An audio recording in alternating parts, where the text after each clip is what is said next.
siguro ay ito ang gustong wag nang mapag-usapan dyan eh.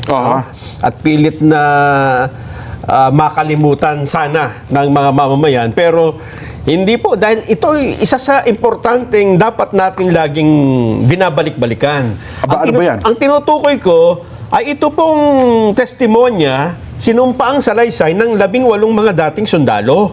Oo. Alam niyo po ba, Sen, na ang reaksyon dito ni Ombudsman Crispin Remulla, bagamat nung isang araw, ang sabi niya ay, totoo yan.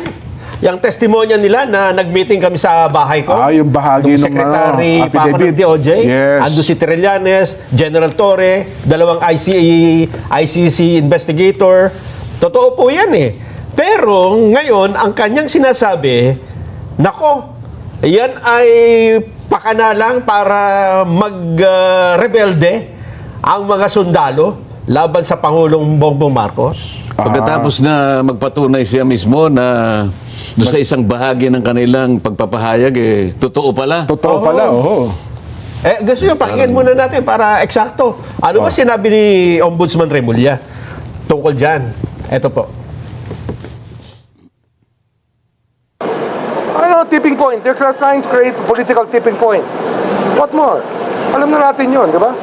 They want to a branch of the service to rise up in arms. Yun naman yun eh. They're creating a tipping point. Ayan, Sen, no? Parang Ba't parang galit? Baka ano po, ginalit nung nagtatanong. Ambush interview ata yun. Hindi ka pwedeng magalit sa...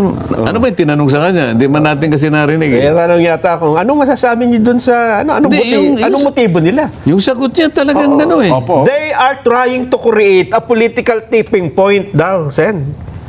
Alam na natin yon, di ba? They want a branch of the service to rise up in arms. Yun lang naman yun. Tapos galit ang talagang parang gustong manuntok ni Secretary Boying. Galit Eto pa, Akala ko pa naman si John Vic lang ang nanununtok. Hindi, pati... ano pa sabi? dagdagan pa natin. Ang sabi niya, 6 daw sa 18 na dating sundalo ay napag-alaman niya na naharap sa kasong murder. Ba? Nakapagtataka, bakit hindi naman nakakulong kung may kasong murder? 6 diba? out of 18. Oo, 6 out of 18. Ito ang sabi niya, not all of them are in active service. Mga ano na nga eh. Yung lahat na, retired na yata. Iba, wala na. And many of them were discharged.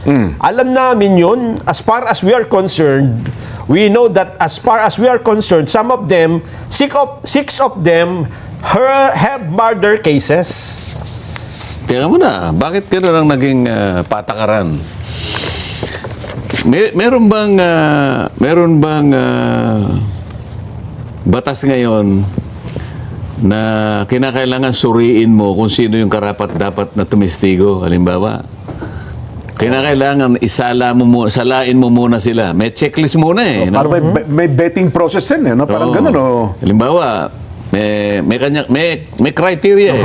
Check. Halimbawa, Tapos 10 yun. X, kinakailangan mabuting mamamayan. Walang kaso. Mga ganun ata.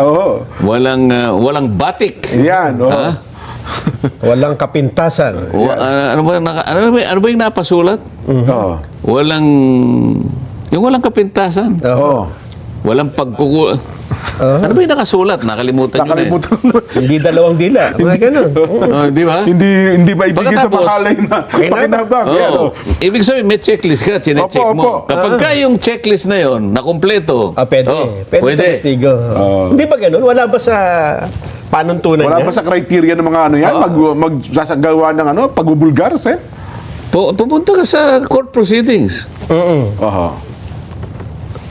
May kalayaan silang, doon pa lang sa pre-trial, ipipresenta ko po si Jenso Barjaga.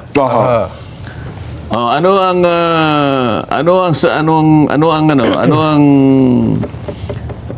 testimony ni Jenso Barjaga? Ano ang offer of testimony? Yan, may binubulgar po siya. Si Jenso Barjaga po ay tetestigo sa ganito pong mga aspeto sa pinag-uusapan po nating kaso.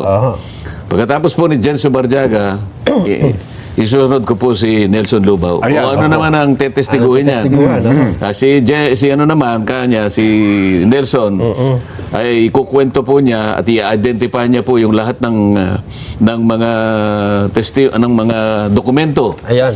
na kanyang sinasabi sa bahagi po ng complaint. Okay. So, merong ano, Oo. pagka, alam mo, nakita. Nakakita ng judge. Hindi ko gusto yung tsura ng dalawang yan. Kung tatanggapin yan. Pwede ba But yun? teka, Magagalit si Jen Subarjaga nito, tsaka ikaw. Bakit sa itsura mo tinitingnan? Bakit? Ibig mo sabihin, pangit tong dalawang ito? hindi natanggap-tanggap ang statement namin. Oo, hindi ron.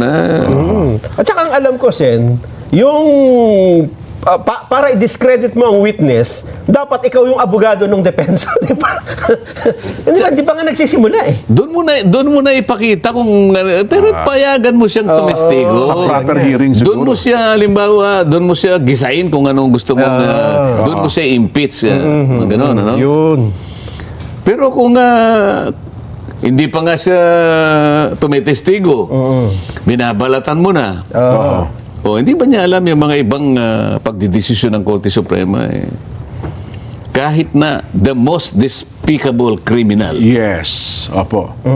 is entitled to due process. Wag mo namang hatulan.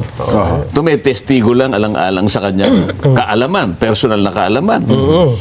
Bakit imbes na payagan mo siyang mag-testify, sari-sari ng pangungutya, sari-sari ng pagdidiscredit, parang nauwi na naman kay Gutesa.